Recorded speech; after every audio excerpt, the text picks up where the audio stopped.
mungkin bisa kepada Lurah dari Kecamatan Ilir. Dalam tim penggerak PKK Kota Palembang, Ketua TP PKK Kecamatan, Wakil Ketua dan seluruh Ketua TP PKK Kelurahan sekota Palembang.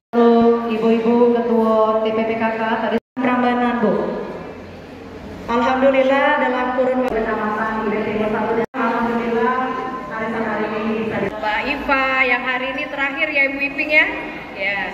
Dan beberapa lomba lagi yang telah dilaksanakan dan akan dilaksanakan. Jadi besar harapan kami apa yang sudah dilombakan itu dan dicapai itu ya bisa menjadi pelajaran ya, bisa menjadi pelatihan untuk diri kita ya untuk mencapai apa yang akan kita menjadi tujuan kita yaitu 10 program pokok PKK. Dan ini Timur 2.